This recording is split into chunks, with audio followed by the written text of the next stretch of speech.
So it is tonight at my time zone. In Canada, it's 3 p.m., I know. So I hope you are going to be enjoying this coming hour and a half about the state-of-art rejuvenation with Fotona 4D concept. And here, I'm stressing on the fact that we are talking about a concept. There is no magical sticks. We need to understand the problems we are dealing with so that we are able to come up with the right tools and the right treatment strategies in order to resolve the issues and the problems we are dealing with. So if you have any questions during the presentation, please feel free to post them. You can post them on the chat or the question and answers, and I'll be very happy to answer the questions at the end of my talk. So today we are talking about rejuvenation. And when we talk about rejuvenation, before going ahead, it is really very important to agree among the practitioners and people who are working in that field, what is the meaning of rejuvenation? So when someone is being injected with fillers or Botox or doing chemical peel or thread liftings or whatever procedure, it is really very important to ask ourselves, are we doing rejuvenation or are we doing a temporary fix? So the answer of that question is really very important because we have to differentiate between doing a procedure to improve how the skin is looking rather than doing a procedure to improve the structure and the function of the skin, hence the appearance. And this is the meaning of rejuvenation. So rejuvenation means the restoration of the structure and the function of the skin. And when we restore the structure and the function, we improve the appearance. So if we have a patient like this patient came the first time to me asking for injecting fillers. And I could have injected her with the fillers, and I'm quite sure that many of the colleagues would have done that, and the patient would have been very satisfied with the outcome if we inject her with fillers. However, is this the ideal scenario? Is this the procedure which is really going to restore the structure and the function of the skin? When the filler is gone, is her skin going to be looking better than before? Or is it going to be worse than before? This is a question which we need to think a little bit about it and answer, and hence we are going to take the right decision according to our knowledge, our expertise, and what we would like to achieve with this particular patient, temporary fix or rejuvenation. So it is really very important to remember the characteristics of healthy skin, because at the end, either we have a patient who is having healthy skin, which we would like to maintain, or the patient started to lose the appearance and the characters of the healthy skin, and this is something we want to restore. So it is very important to remember the basics, remember where we are standing and what we would like to achieve in order to plan our strategies correctly. So the healthy skin is smooth, and smoothness of the skin is coming from the normal keratinization. When we start to have photo damage, it is associated with hyperkeratosis, and with hyperkeratosis, we start to lose the smoothness of the skin. Our skin becomes rough. The healthy skin is firm, and the firmness of the skin is coming from abundant, normal functioning collagen and elastin. So this means that it is enough in quantity and enough in quality. So when we have enough collagen and elastin of good quality, our skin is going to be firm. What about when we lose the collagen and elastin? Then we start to lose the firmness of the skin, and we start to have wrinkles, large pores, and the skin is not going to be stretched enough, and we are going to have older looking skin. At what age do we start to lose the collagen? From the age of 20. From the age of 20, every one of us will start to lose 1 to 2% of our body collagen, and the areas which are exposed to the light, the loss of collagen is doubled. And because of that, the quality of the skin in the exposed areas is a little bit less than the quality of the skin in the areas which are hidden from the light. The healthy skin is evenly colored, which requires properly functioning melanocytes. If we start to have hyperactive melanocytes, then we have hyperpigmentation. If we start to have lazy melanocytes, then we are going to have hypopigmentation. And this is what we call dyschromia, and it happens with the photo damage. So this is something which gives the skin less youthful appearance. The healthy skin is properly hydrated, which requires intact barrier function. And intact barrier function is very much linked to the normal keratinization. Those are very much interlinked characters. The proper hydration and the smoothness, because both of them are coming from the normal keratinization and the intact barrier function. So those are very much interlinked together. The healthy skin is free of medical diseases. So if we have acne or eczema or psoriasis or vitiligo, this is a medical condition which needs to be treated. Otherwise, the skin does not look healthy. And finally, the healthy skin is free of environmentally induced deterioration, an insult which occurs every day. And this is the answer for those who are asking you, you are going to do rejuvenation for me, laser or whatever else, for how long it's going to stay? It's going to stay for a few months, maybe a few years. But as long as our skin is exposed to the environmentally induced deterioration on daily basis, as long as we are aging on daily basis, as long as aging is the dynamic process, rejuvenation should be also dynamic, and we are supposed to be doing number of sessions, and then after that we need maintenance. So this is a strategy. This is a way of thinking. Now, the most common problem or mistake I have seen in our field is that most of us sometimes are having a telescopic vision. A patient coming to complain of melasma. Where is the problem in all those elements? The problem is in the functioning, the properly functioning melanocytes. We have uneven skin color, and we need to focus on that. So most of the practitioners are going to focus on the bleaching agents, how to control the melanocyte activity, how to decrease the melanin production, and that's it. And then the patient is never satisfied. The patient is going to leave one clinic to go to another clinic because those patients are not finding what they are looking for. As a matter of fact, although they are coming to complain of hyperpigmentation, this is not the only problem they have. They might have a problem with the keratinization of the skin. They have a problem with the collagen and the elastin content of their skin. They have a problem with the coloration of the skin, but also they have a problem with the barrier function of the skin. They have dysfunction in the barrier function of the skin, and they might have a medical disease in this case, which is the melasma, and their skin is exposed to environmentally induced deterioration. So if we focus our efforts and our treatment to improve the melanin of the skin, this is enough. Number one, the melasma is a chronic disease. It is going to come back, so the patient is not going to be satisfied. Number two, whatever we do, we are not going to get rid of the melasma 100%. So this is not going to be satisfactory for the patient. What is going to be satisfactory for the patient is to target the melasma, to target the pigmentation among a whole treatment plan in order to improve the keratinization of the skin, in order to stimulate the collagen, in order to control the melanocyte activity, in order to improve the hydration of the skin, and in order to treat any other condition in the skin. So this is how we should approach that, because in this case, when the patient is looking at the mirror after a few weeks of treatment, then this patient is going to find that the skin is becoming much more healthy, much more younger, smoother, firm, and it is, if there is any laxity, it has improved. The light reflection is going to be much better, in addition to whatever we are going to do for the melasma.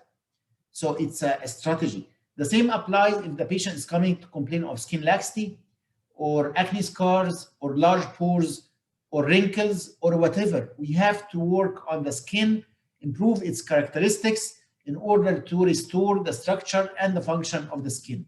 This is the most important message of today, that regardless what is the problem the patient presented with, it is really very important to restore the structure and the function of the skin. And in this case, the patient is going to be satisfied even if we were able to achieve just partial improvement of the problem the patient presented with. When we talk about aging of the skin, it is very important to understand how we age and how our skin is aging and why it is aging and what are the changes happening while we age. So biologically, when we age, there are two major problems or changes happen in our skin while we age. Number one, reduction in the basic substance of the connective tissue. And because of that, we become shorter when we get older, because bone is a connective tissue, and with aging, we get bone resorption because of the reduction in the basic substance of the connective tissue. The second change is diminished rate of cell proliferation. The proliferation of cells is becoming much slower. And because of that, we get very slow wound healing in old age. While we are children, wounds heal very quickly, but in old age, it becomes much slower. So those are two major changes happening in our bodies when we age, and this is called the biological aging. What about our skin? Our skin is a body organ which is subjected to this biological aging as with any other body organ. However, the skin is different than any other body organ by the fact that it is the interface with the environment. It is the first barrier to protect our internal body organs from the environment. And because of that, our skin is having two types of aging. We have the chronoaging, which is the biological aging, and that's why we call it intrinsic aging, because it's due to factors coming from within the body. But also there is another type of aging our skin is subjected to, which is called the photoaging or extrinsic aging. So those are two different types of aging our skin is subjected to: chronoaging or intrinsic aging, and photoaging or extrinsic aging. And we have to differentiate between those two types of aging because the pathogenesis is different and our treatment approach should also be very different. Let us understand and see what happens to the epidermis and the dermis while we get chronoaging and while we get photoaging. As we mentioned before, chronoaging is a reflection of the biological aging. So we get reduction in the basic substance of the connective tissue.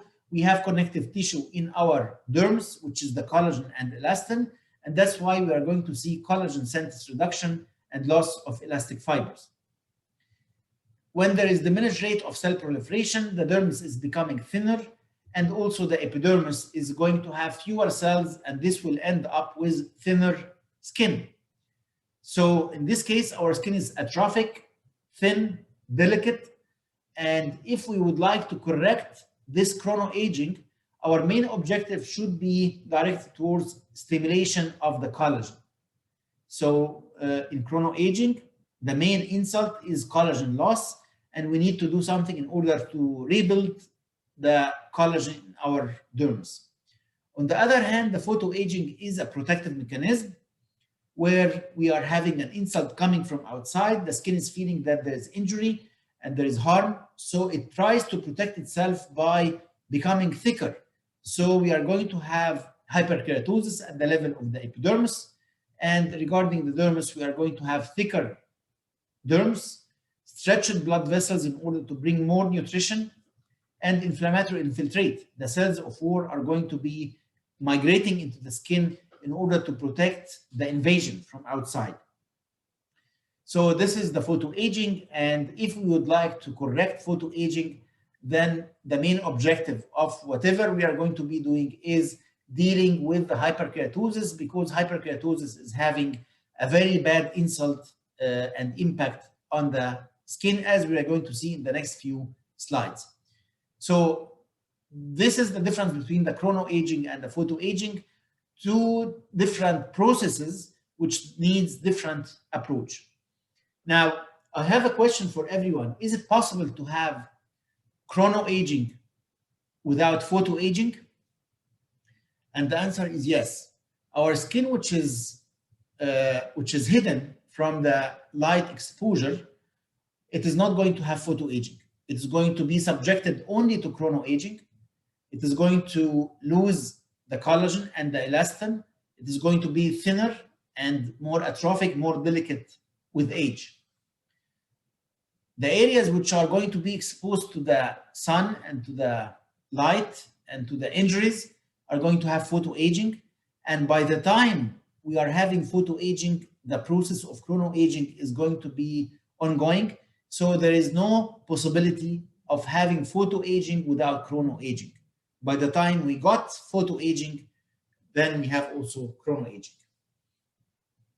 This means that if you have someone who's having photoaging with hyperkeratosis, thick, coarse skin, besides treating the hyperkeratosis, it is very important also to do something to stimulate the collagen and rebuild the collagen in that skin. What do you think about this patient? Is this patient having chronoaging or photoaging or both? I think we all agree that this patient is having both. We can see the hyperkeratosis in the areas which are exposed to the light, deep, coarse wrinkles. However, on the neck, she is having chronoaging, thin, delicate skin with loss of collagen, skin laxity. So we have chronoaging at the level of the neck, and we have both photoaging and chronoaging on the face. So this is how we should evaluate the patient in order to be able to build the right treatment plan for that patient. It is vital to remember that our skin is composed of three distinct layers. We have the epidermis, we have the dermis, and then the subcutaneous fat and tissue. And each of those layers is undergoing aging process, undergoing changes of the structure, deterioration of function, and then it is going to contribute to the appearance of the manifestations of skin aging. This is vital and important because when we are designing a rejuvenation plan, it is very important to remember that we need to target each of those layers in order to restore the structure and the function of each of those layers, hence achieving rejuvenation of the skin.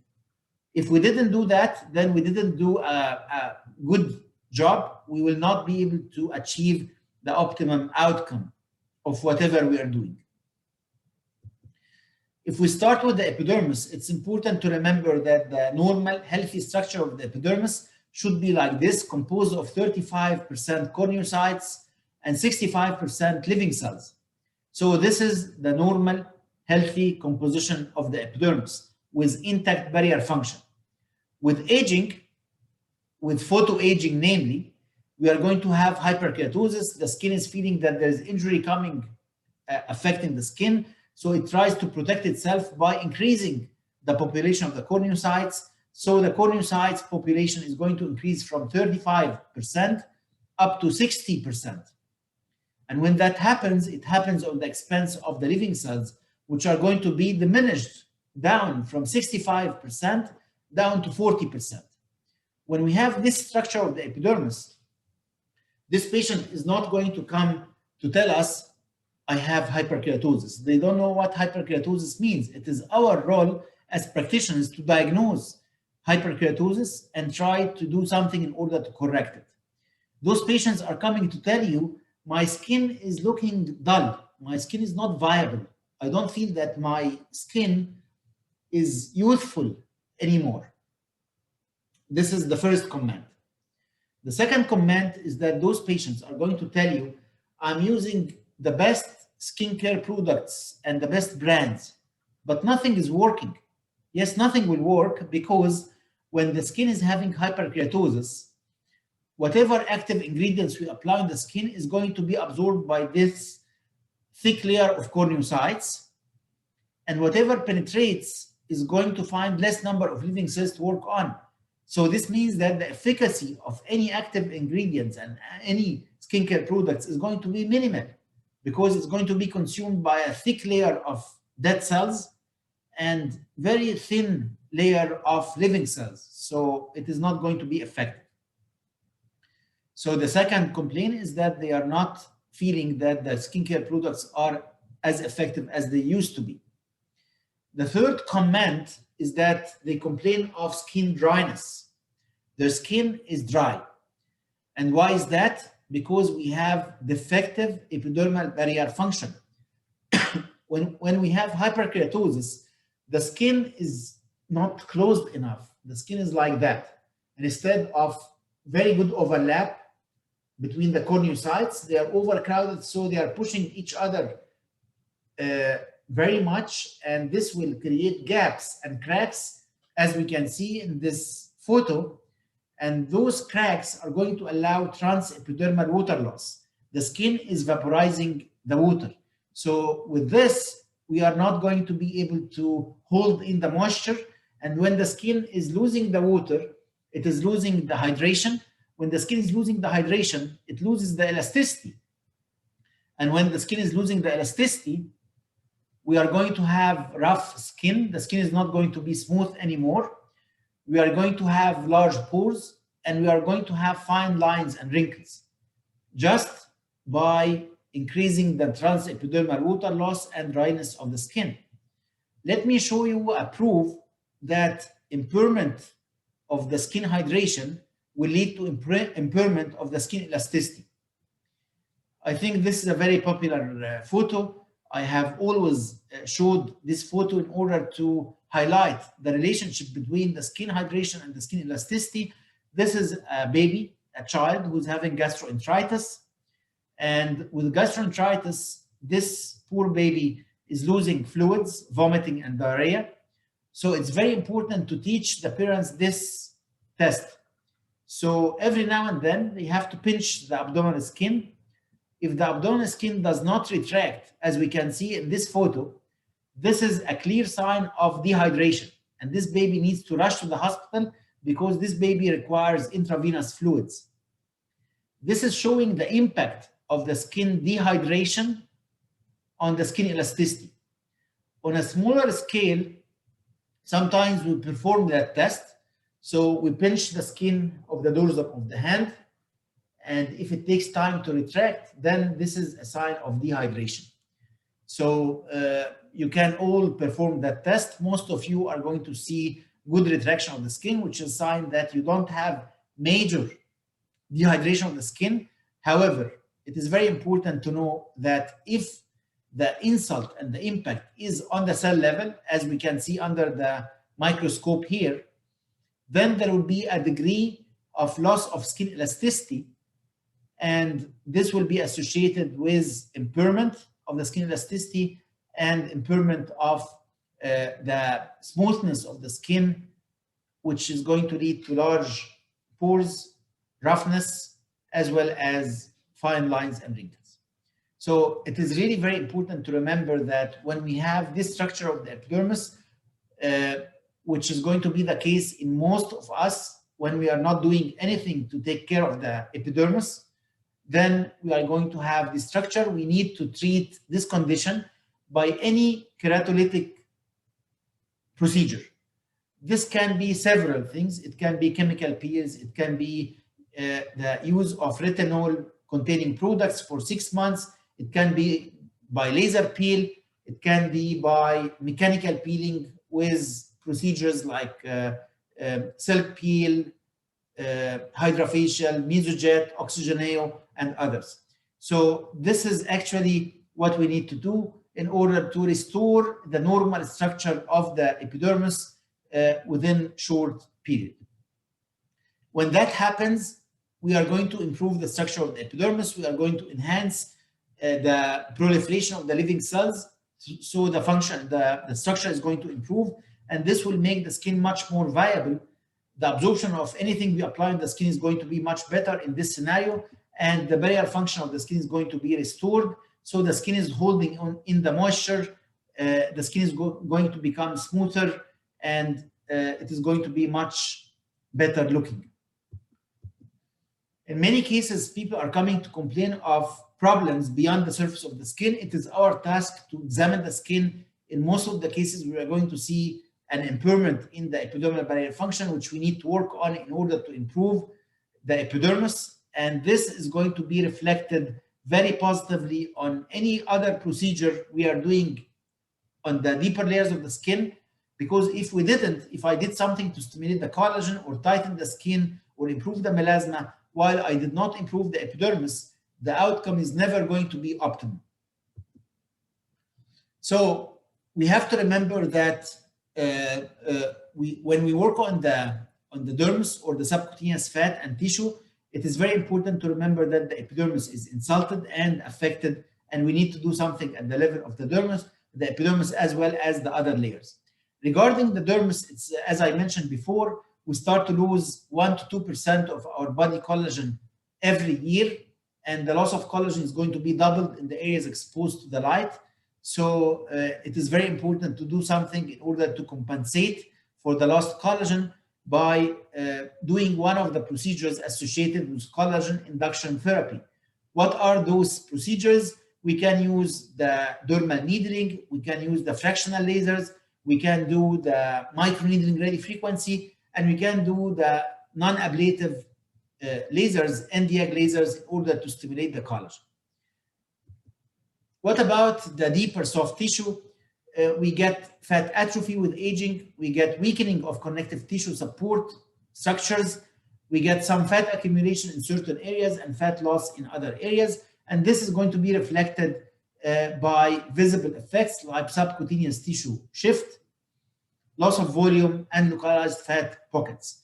So those are insults and problems which affect the subcutaneous tissue and fat.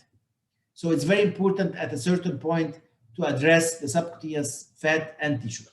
So at the end, rejuvenation is a concept. It is not a single procedure. We need to achieve 5 cosmetic targets to achieve rejuvenation. We need to improve the skin condition and removal of the skin damage. We need to stimulate the cell division, which is becoming slower with aging. We need to guarantee the skin nutrition. We need to improve the cell functions. And finally, we need to achieve protection and anti-aging. Otherwise, the problem is going to come back very soon. So it is really very important to design a full plan. The good news is, if we implement this concept, this rejuvenation concept, then we are achieving anti-aging, and we are able not only to stop the progress of skin aging, however, we are able to revert the signs of skin aging, as we are going to see soon. The bad news is, as practitioners, we are unable to achieve all the 5 cosmetic targets. We can do a procedure to improve the skin condition and removal of the skin damage. Most probably, this is going to result in stimulation of the cell division, and then our role stops. We cannot do anything more. What about the 3 remaining cosmetic targets? This is the homework of the patient. The patient has to know that they have a task, and if they didn't do their homework, we are not going to get an optimum result. Our procedure is not going to achieve the best result. Our procedure is not going to have a long-term impact. If they didn't use the appropriate skincare product to guarantee the skin nutrition, if they didn't improve their nutrition and water intake, if they didn't use the appropriate skincare in order to improve the cell functions and the sunscreen and the anti-aging skincare products, then the improvement we are going to achieve with the procedures we conduct is going to be temporary, and it's not going to be fulfilling its optimum results. This is something to be discussed and communicated with our clients, and we have to know that we are in the same boat. If they didn't do their part, they shouldn't ask about our part. What are the options we have in hand for achieving rejuvenation? We have topical preparations which can improve the structure of the epidermis, and this includes chemical peeling as well. We have dermabrasion and microdermabrasion, which is mechanically improving the epidermis. We have tissue augmentation, which can improve the quality of the skin and the appearance of the skin very quickly. We have the botulinum toxins, which are going to deal with the dynamic wrinkles by relaxing the muscles, which leads to exaggerated expression lines. We have the mesotherapy and the PRP, which is targeting the dermis to stimulate the collagen, improve the water content and the viability of the dermis. We have the skin needling with or without fractional radiofrequency. And this is a procedure which is used mainly to stimulate the collagen, so it targets the dermis. We have the tissue tightening with RF, infrared, and ultrasound, and those technologies are targeting the skin laxity and try to tighten the skin. We have the laser rejuvenation, which is the non-ablative rejuvenation, which is targeting the dermis to stimulate the collagen. And finally, we have surgical procedures, which is not considered rejuvenation. It is just improving how the skin is looking. Now, it is really crucial to understand the extent of the problem in the skin of the patient, where it is located. Is it in the epidermis, the dermis, or the subcutaneous fat and tissue? And accordingly, we are going to choose from those different procedures the appropriate one to target the right level. In many cases, the insult and the damage is present in more than one level, and that's why we need to do combination therapy and to mix and combine those treatment plans in order to get the best improvement in each of the skin layers with the best technology for that particular layer. So here comes the 4D rejuvenation. It's a concept where we would like to target the epidermis, the dermis, the skin laxity, as well as the intraoral tightening. We started a few years ago, maybe 10, 15 years ago, with the concept of 3D rejuvenation, where we were targeting the epidermis, the dermis, and the subcutaneous fat and tissue in the same session with different technologies in order to improve the epidermal barrier function, stimulate the collagen, and tighten the skin. Now, with the Fotona SP Dynamis, we have an additional layer to add where we are able to deposit some laser pulses below the surface of the skin in order to heat the skin from below the surface, and then do the piano in order to tighten the skin from outside the skin surface, and then use the non-ablative rejuvenation with the frag 3 of the antiaging of Fotona to stimulate the collagen, and after that, do the superficial peeling with the herbal miag in order to improve the epidermis. So this is the concept of the 4D.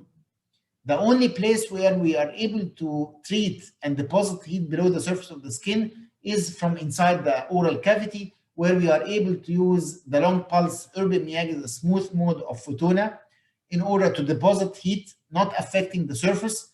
The heat is deposited under the surface in order to achieve tightening of the undersurface of the skin, which should be followed by the long pulse NDAG with the piano mode of the Fotona SP Dynamis NDAG, and then do the frag 3 and end up by superficial peeling of the epidermis, which can be replaced by doing one of the microdermal abrasion procedures before the treatment if we don't want any kind of downtime. So when we do that, we are targeting the epidermis. We'd like to transform this epidermis into that one, which is going to have much less hyperkeratosis and much more living cells. So the skin is going to be much more viable. It will absorb the skincare products in a much better way, and it's going to hold in the moisture, so the skin is becoming smoother, and we are able to improve the fine lines, wrinkles, large pores, and restore the smoothness of the skin.